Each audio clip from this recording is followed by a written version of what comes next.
রহমত নিয়ে ভাই হ্যাঁ ক কি আছে?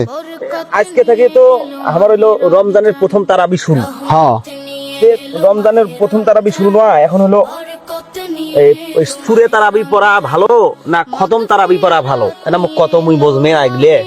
এই বিষয়ে জানতে চাও অনেকছিস? হ্যাঁ মিয়া ভাই। সূরা তারাবি হলো কোরআনের যে আমাদের যে সূরা গুলো আছে হ্যাঁ। এগুলো দিয়ে নামাজ পড়ে 20 রাকাত। হ্যাঁ আর খতম তারাবি হচ্ছে সম্পূর্ণ কোরআন সহকারে 20 রাকাত নামাজ পড়া। হ্যাঁ ঠিক আছে, কিন্তু এই দুটো নামাজে কিন্তু কোরআনে অনুমোদন আছে, দুটোই পড়া যাবে, কিন্তু তার মধ্যে হচ্ছে খতম তারাবি তার সওয়াব বেশি।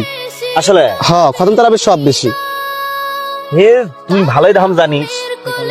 তে আজ যে আও কর্ম এই কাম টাম শেষ করিয়ে এই যে বাজার সদাই করিয়ে আজ যে তাহলে প্রথম তারাবি তাহলে ওই যে জুম্মেতে যে খতম তারাবি পড়াইবে অরে পরে যাবো, কি কইস? হরে ভাই মোরও না বাইরে কাম আছে না, বাজার বাজার করা লাগবে, চল আজকে আর কাজ কাম করবে নই, কালকে আসি এলা যেখানে বাকি আছে কালকে আসি করবো হাট, দুই ভাই আমরা যাই না বাজার বাজার করে নামাজ পড়ে যাবো রাত্রি। তুই দেখা করিস মোর সাথে।